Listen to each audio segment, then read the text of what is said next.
Why budgeting fails most people.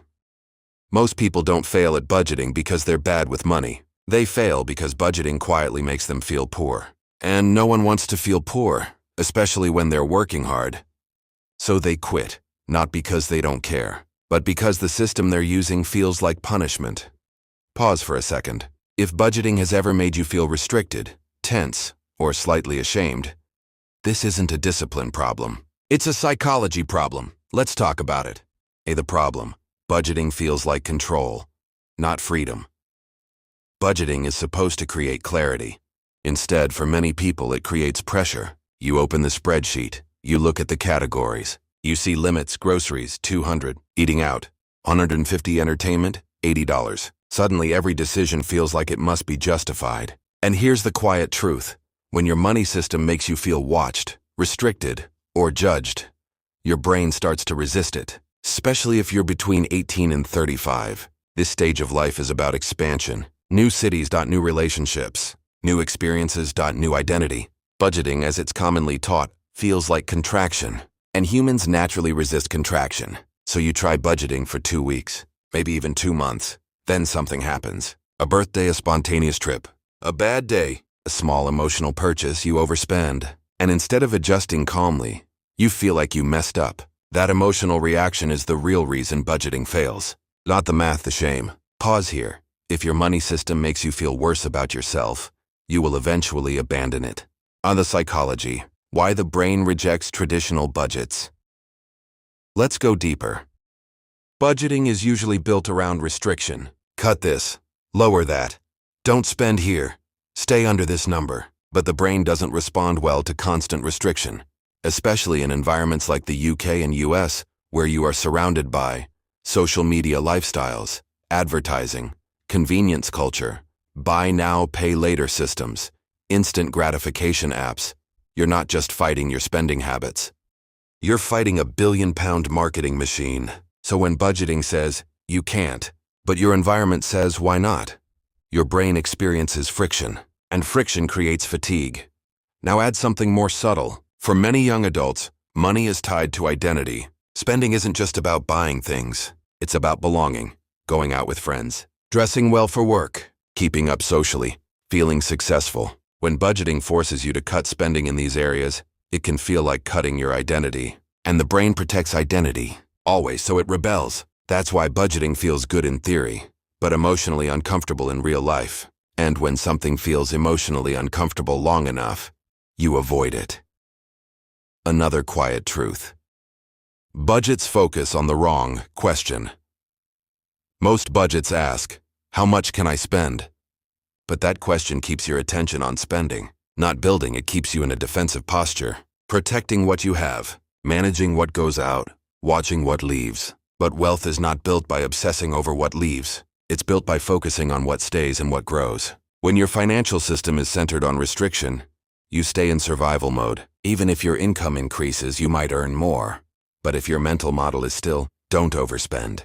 Don't mess up, you'll never feel abundant. You'll just feel like you're managing slightly larger numbers. That's exhausting, and exhaustion leads to quitting. But the deeper layer, emotional spending isn't about numbers.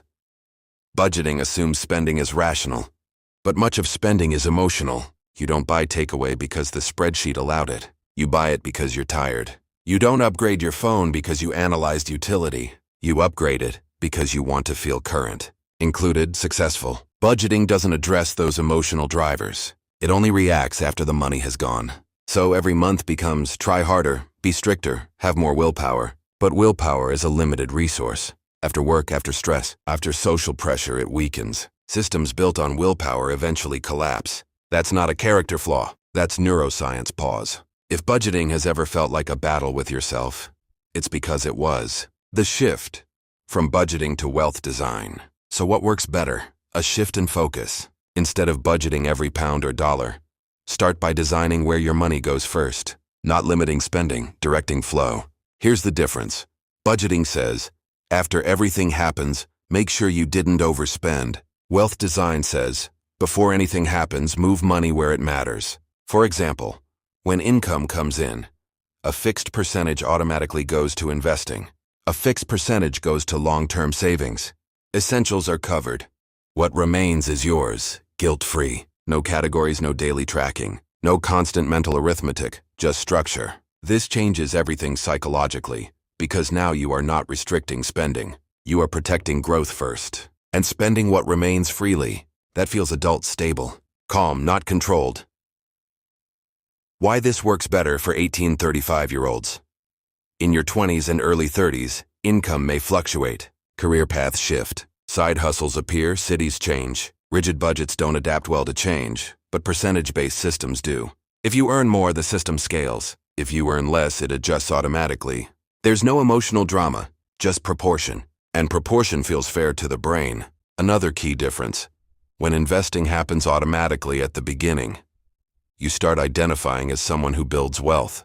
Identity shifts from, I'm trying to manage my spending, to I'm someone who invests. That subtle change matters, because behavior follows identity, not the other way around.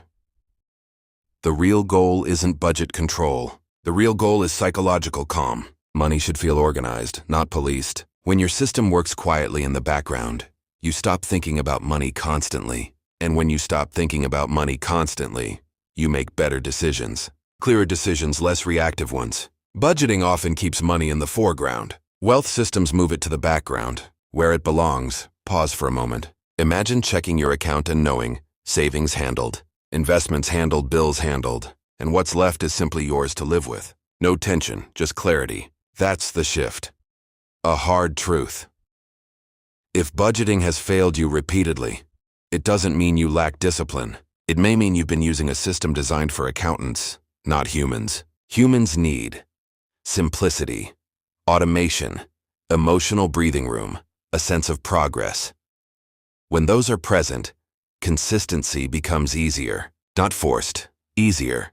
And wealth is rarely built through intensity. It's built through quiet consistency over years. You don't need a stricter budget. You need a system that respects your psychology, one that prioritizes growth before consumption, one that removes daily friction, one that allows you to live on it without guilt, while still building your future. Take a quiet look at your current system. Is it built on restriction or direction? That small distinction may change everything. If this perspective felt different, slower, more thoughtful, consider staying close to conversations like this. We talk about money here in a way that protects both your finances and your mind. And that combination matters more than most people realize.